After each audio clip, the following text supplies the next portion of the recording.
Jorge Puello, entraste en el Parlamento Nacional en agosto del 2023, con lo cual ya llevas casi un año y medio, ¿no? Más o menos en la casa de todos, ¿no?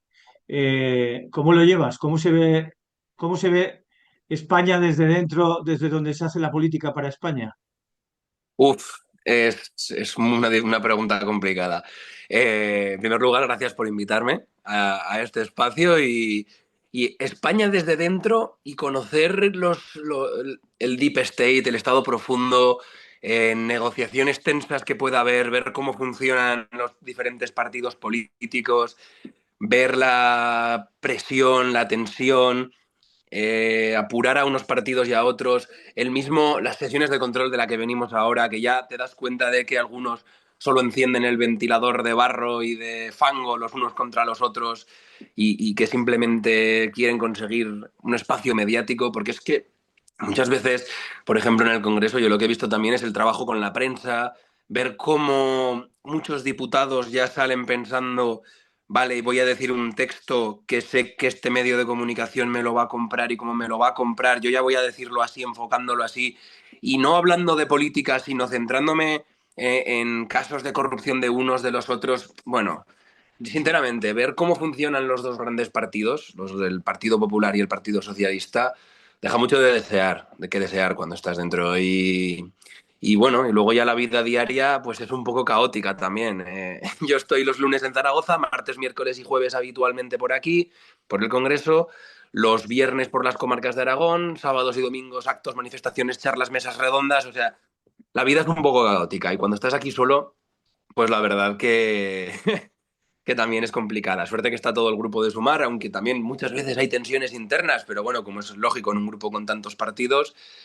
Y bueno, la verdad que está siendo una experiencia muy que yo me llevo para mí y que está siendo muy, muy útil, yo creo que también para muchos aragoneses que están viendo una voz que por fin saca el orgullo de Aragón después de estar huérfana durante muchos años. Con 29 años, evidentemente, es tu primera incursión en política, ¿no? ¿Acabarás odiando la política?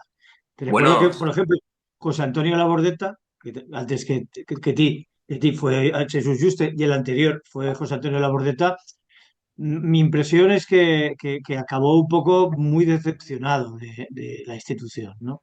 Que le cansaba mucho la lentitud, los pasillos, las negociaciones ocultas, oscuras. Yo creo que todo eso, y lo que has dicho también tú, estar solo en el Parlamento es demasiada soledad, ¿no? sí, porque además dejas atrás familia, amigos y todo, y lo haces todo por una, en teoría, una buena causa, ¿no? Pero sí que es verdad, a ver, muchos, yo ya conocía más o menos la política, pero claro, nunca te haces a la idea de todo lo que hay detrás. Y si ya la odiabas, la política institucional en cierto grado, un poco por ver cómo funcionaba, cuando estás aquí dentro es mucho peor. José Antonio Labordeta estuvo en el año 2000 con mayoría absoluta de Aznar. No podía hacer absolutamente nada. Pero ahora yo me encuentro en una situación en la que, pues por ejemplo, Chunta no está en el gobierno, pero sí que está dentro de Sumar, que está en el gobierno, entonces te exige una cierta cantidad de acción política que tú eres incapaz de hacer, porque yo no tengo ni secretarios de Estado, ni Chunta tiene secretarios de Estado, directores generales, ministros, ni nada. Pero claro, pues encima tienes como una presión añadida en el que te dicen, oye, ¿y el clúster del maestrazgo? ¿Qué pasa con el clúster del maestrazgo? Pues en contra. Y los ministros de Sumar salieron todos en contra. Es que justo vengo de hablar de esto. Ya, pero ¿y no habría que romper el gobierno por el clúster del maestrazgo? Y claro, a los de Compromís les preguntan, y oye, ¿no habría que romper el gobierno por el puerto de Valencia, por la obra del puerto de Valencia? Y claro, tienes todo el rato en una balanza todas las cosas y sobre todo ves a una extrema derecha cada día más engorilada y cada día más crecida a nivel europeo en ese movimiento de ola reaccionaria que no es una ola, sinceramente, simplemente es una internacional reaccionaria. Pero sí, pues claro, hay mucha tensión y mira, pues te soy completamente sincero. Yo veo a gente en Sumar, sinceramente, que se lo cree, que quiere transformar la realidad y eso les genera a muchos y a mí también mucha impotencia.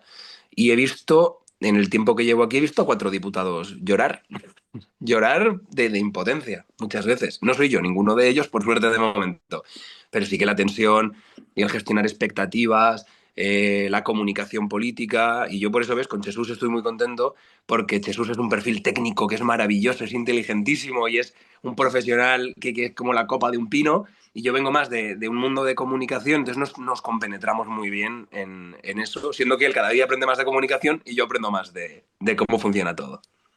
Y bueno, Jesús Yuste ya conoce muy bien la casa, ¿no? Ha sido diputado, ¿eh? O sea que me refiero que durante 4 años y bueno, ya ha estado y ahora está apoyándote ahí. ¿Cómo vives las tensiones, por cierto, entre Sumar y el Partido Socialista? Esas tensiones, porque claro, dos equipos, dos partidos en el gobierno, pero dos partidos distintos en definitiva, y que cada uno busca su espacio, ¿no? Sí, y dentro del Partido Socialista hay muchas almas y dentro de Sumar hay muchas almas. Entonces es por añadir un poco más de dificultad a la cosa. Claro, nosotros venimos aquí a transformar la vida de la gente, a mejorar la vida de la gente. Y cuando uno se encuentra, pues que en un sector del Partido Socialista ve que puede haber margen de trabajo, pero que cuando las negociaciones llegan con Hacienda, todo ese margen de trabajo se esfuma, pues ahí tienen que dar explicaciones y no soy yo quien tiene que darlas. Lo vimos el otro día con los 87 millones, lo hemos visto con que el SMI dice Hacienda que tiene que tributar en el IRP, la gente que cobra SMI tiene que pagar IRPF, lo estamos viendo con muchas, muchas, muchas cuestiones. Y en materia de transición ecológica yo creo que es uno de los puntos donde más diferencias tenemos entre el Partido Socialista y Junta Aragonesista. Porque, claro, es que mucha gente dentro del Partido Socialista, muchos economistas nos tratan en Aragón como un territorio de sacrificio, directamente. Entonces, claro, pues todo esto hace que tú tienes un 90% de políticas que puedes más o menos ir trabajando, pero luego hay algunos puntos calientes donde no hay ningún margen de maniobra y claro, que genera mucha tensión, sí. ¿Cuántas veces has pensado en, como mínimo, en romper la disciplina de voto? Es decir, porque también debe haber contradicciones entre Junta y Sumar. Claro, hay menos que con el Partido Socialista, por supuesto. Y bueno, sí que se ha roto alguna vez la disciplina de voto. Me acuerdo con una votación de Kosovo, hubo algunos partidos que votaron una cosa, otra o de derecho internacional, otros que votaron otra. Al final, el intentar buscar soluciones pactadas también, incluso cuando se rompa la disciplina de voto. Pero lo bueno, yo creo que una de las grandes virtudes que tuvo el grupo parlamentario es decir, no, no, no. El partido territorial, el partido, por ejemplo, en este caso de Aragón, marca la disciplina de voto respecto de los temas de Aragón, igual que los valencianos, los catalanes, los madrileños o los gallegos. Entonces eso yo creo que fue muy positivo porque, claro, ya no eres solo un diputado, ya eres veintitantos que están apoyando una cuestión en concreto, lo cual hace que muchos otros partidos también se unan. Yo creo que eso fue una de las grandes virtudes de ese reglamento interno que nos dotamos al empezar. Pero sí, al final todo el mundo sabe que hay diferencias y yo creo que lo bueno de las diferencias es que al final dan más pluralidad y dan más capacidad también de ver otras formas de ver y entender el mundo, sinceramente. Ujú. Y el último enfrentamiento, te has referido antes, sucedió con el tema del debate de la enmienda, ¿no? Del debate de enmienda que tú conseguiste finalmente que se aceptara la enmienda de 87 millones por el tema de la despoblación. Y lo apoyó el Partido Popular, pero sin embargo el Partido Socialista, que es tu socio de gobierno, no lo apoyó, con lo cual ahí ya es una situación ya rocambolesca la que se vivió, ¿no? Sí, pero no es nueva. Con el IRPH pasó lo mismo, con las hipotecas, pasó lo mismo cuando se querían enviar, bueno, el gobierno quería prescindir del Congreso a la hora de enviar tropas fuera de España. Y claro, esto es que además contradecía la posición clásica del Partido Socialista de que en la guerra de Irak en 2003 decían que tenía que pasar por el Congreso porque precisamente en esa época de la Bordeta gobernaba con mayoría absoluta Aznar. Pasó ayer con la ley de dar la nacionalidad a los saharauis, que bueno, Sumar votó por un lado junto con todos los partidos y solo estuvieron en contra PP y Vox, que es lo mismo que pasó con la proposición no de ley de los 87 millones. Hay muchas cuestiones en las que nos diferenciamos, muchísimas, muchísimas, muchísimas. Y en eso fue la verdad que sangrante porque nosotros habíamos llegado a un acuerdo con el Partido Socialista, un acuerdo en el que se había trabajado junto con el PSOE de Aragón, Begoña Nassarre y todas las compañeras del PSOE de Aragón. Y en el momento en el que estábamos aquí en este despacho, justo fuera, haciendo la transacción en el acuerdo que habíamos llegado PSOE y Junta, de repente llaman a Hacienda y dice, no, esto no se puede hacer. Claro, aquí el papelón lo tiene el PSOE de Aragón, que ve como su propio partido le está diciendo que no puede hacer algo. Pero bueno, eso ya es cuestión de otros. Nosotros hicimos lo que teníamos que hacer, además lo sacamos adelante Luego el Partido Popular nos presentó una enmienda de 2 páginas que venía a reformar fondos Next Generation, financiación local, la financiación también autonómica, era que querían hacer un totum revolutum, porque era Génova quien les había dicho que en nuestro segundo punto de la proposición estábamos pidiendo corresponsabilidad fiscal, y eso se ve que a Madrid no le gustaba, porque ellos lo que prefieren es hacer dumping financiero y aprovecharse de su efecto capitalidad. Pero bueno, esto creo que también lo decía la Bordeta, hace falta un año para enterarse cómo funciona todo esto. Y ahora mismo también, después de un año y casi medio ya, aprendes mucho a seleccionar las luchas. Qué batallas das, en cuál pierdes esfuerzo, tiempo, salud y en cuáles no. Y yo creo que al principio, pues sí que los primeros meses fueron de mucha ansiedad, mucho estrés, de mucha impotencia, porque claro, llegas aquí, intentas cambiarlo todo, enfrentarte con todo el mundo y ves que no, que eres uno de 350, que tienes que seleccionar muy... Si quieres ganar tus luchas, tienes que seleccionarlas muy bien, porque si no, estás completamente muerto. Pero bueno, pues de momento yo creo que estamos haciendo un verdadero gran trabajo con Jesús y con todo el equipo de Chunta, y que estamos haciendo lo que nos habíamos comprometido, que era ser la voz de Aragón. Creo que nunca se ha debatido tanto sobre Aragón en el Congreso como en esta legislatura, donde ya llevamos 2 proposiciones no de ley presentadas en el Pleno y estamos todos los días machacando, machacando, machacando. Y también Chunta, que ha crecido mucho como partido en estos 40 años de vida que tiene, no es lo mismo, no es la misma que cuando llegó por primera vez al Congreso con José Antonio Labordeta. Creo que también hay un equipo mucho más grande, mucho más profesionalizado, por así decirlo, y que conocemos muy bien los temas. O sea, además con Zaragoza tenemos mucho contacto, con Paco Pacheco, que fue el asesor de Labordeta y el asesor de Jesús, si esa línea hereditaria se conserva.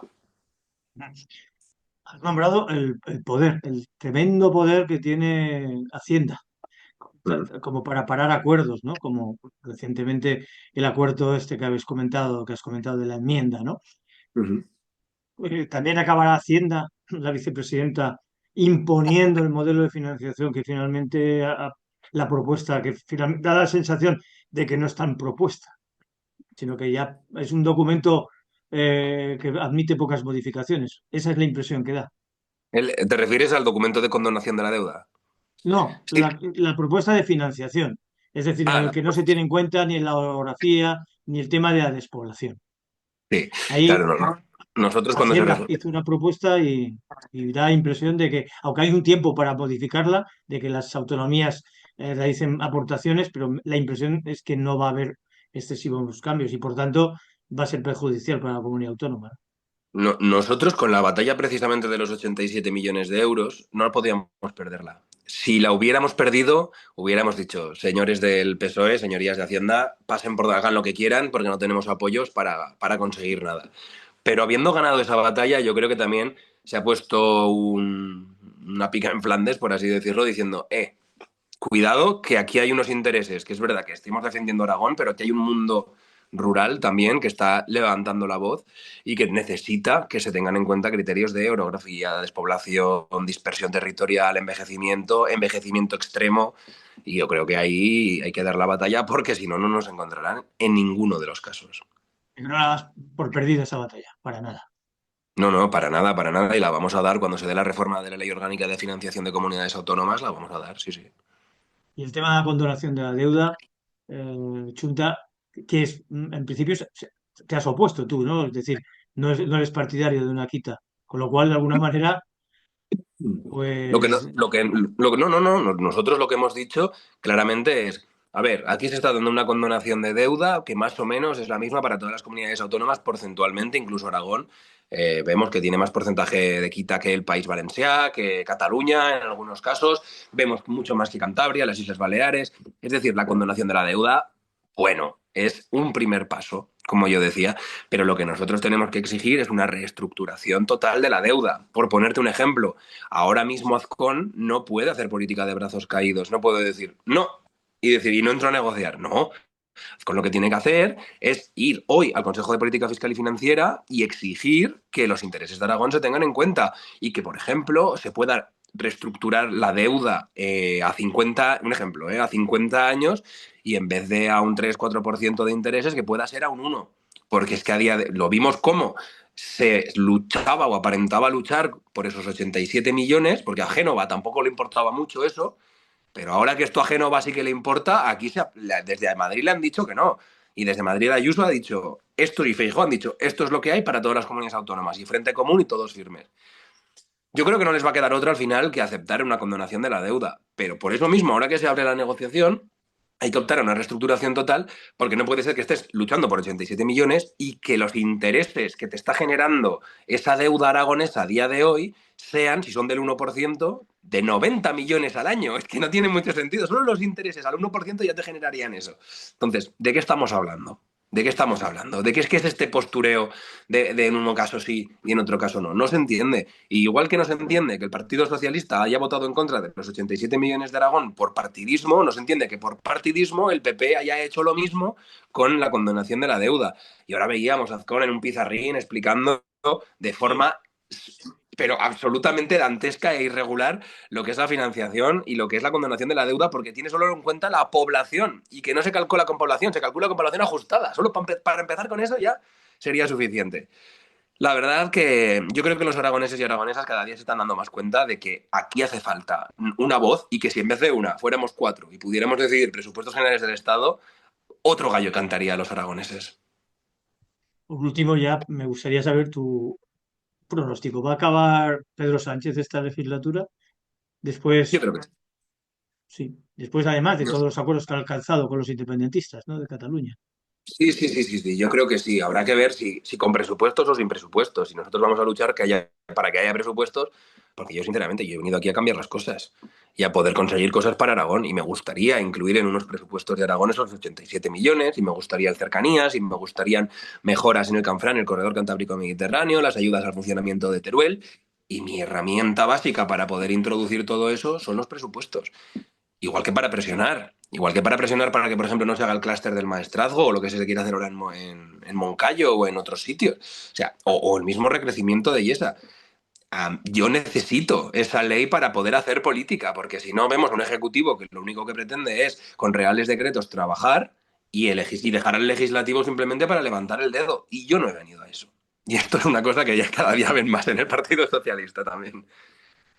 Pues muchas gracias, José Puello, por estos minutos y mucha suerte que la vas a necesitar en esa casa de locos, si me lo permites. ¿Eh? Desde luego, y me incluyo. Estamos todos Sí, porque fatal. yo recuerdo alguna vez que aquello que nombró la Bordeta, el a la mierda, se ha convertido en una anécdota, porque ahora es algo habitual. O sea que Sí, sí. las formas parlamentarias se han perdido totalmente, ¿no? Si saliera ahora mismo la Bordeta a mandar a la mierda a la mitad del hemiciclo, no sería, pero ni noticia, ni columna, ni un artículo, nada. No sería ni reseñable siquiera. Porque las formas se han perdido completamente y porque el insulto, el improperio y el descrédito del rival ahora mismo es la forma de hacer política y muchos, no, que ahora mismo se llamaban nueva política, no han conseguido más que aún bueno, pues conseguir que el PP y el PSOE estén solo lanzándose barro los unos a los otros. Yo creo que hace falta una nueva política y creo que los jóvenes ahí sí que estamos consiguiendo también, es que te lo diría, te lo digo completamente en serio, somos mucho más educados los de menos de 40 o los de menos de 35 que los que llevan allí muchos años. Somos más educados los nuevos que los que llevan mucho tiempo. Yo ver a Rafael Hernando ahora mismo, hace 2 minutos, a gritos que le acaban de llamar al orden, dice, pero señor, ¿qué hace usted? Deje de... Y además que lo han traído solo para hacer ruido. Entonces, yo creo que hay una nueva forma de hacer política y es bastante, no sé si decorosa, pero más elegante y una forma también más útil, sobre todo, de hacer política y sin entrar en el improperio. Muy bien, son esos los hooligans, ¿no? Que llamaban la Bordeta, esos Exacto. hooligans, Exacto. evidentemente. Esos que han Jorge, tenido el poder muchas, toda la vida y encima nos vienen aquí a decirnos a las gentes humildes, exacto, esa, sí, esa frase histórica de la sí, bordeta. sí, sí, pues eso. Pues muchas gracias, Jorge, mucha suerte. Muchas gracias.